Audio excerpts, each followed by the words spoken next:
Okay, so now to reinforce this idea of FAT1 and FAT2, we're going to go ahead and look at some source code, which is a continuation of the last source code I showed you, that reads both FATs.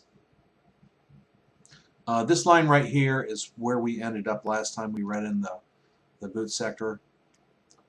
So I'm going to go ahead and run this in the debugger. Okay. Let's go ahead and step over. And by the way, in case you're wondering, my key presses don't really work when I'm in this capture program, so I have to use the menus.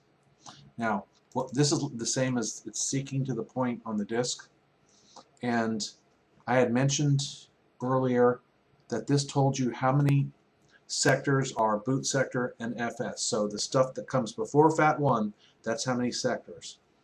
And I'm going to have to multiply that by the number of bytes per sector, which in most cases will be 512. So that will take us to the point where the first FAT starts. So let me go ahead and seek over that. Okay, this is going to allocate the buffer for the FAT. Now this is just a temporary pointer, so I can do the math as we walk through the sectors.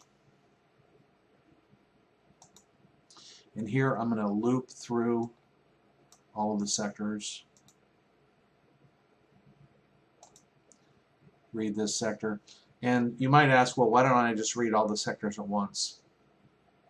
It's because the read file call has a limitation on how much it can read. So I just found it a lot safer to go ahead and read each sector at a time. Okay, so anyway, you get the idea there. Now I'm going to go ahead and go right to here. And we'll get here and we'll take a look at what's in the FAT entries. Okay, it's reading the FAT right now. Both of them actually.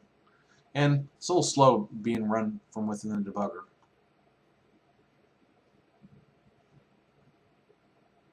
Okay, you can see the breakpoint stopped here. So now I'm going to move Visual Studio up a bit, but you'll notice I have some entries in the watch window here.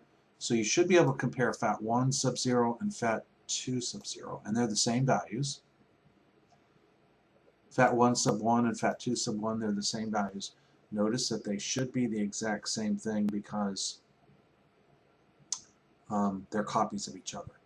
So that's how I read the FAT, and now I'm going to be able to use these buffers, the FAT2 buffer and the FAT1 buffer, in order to sort of track down the files and get the actual file information from the data chain.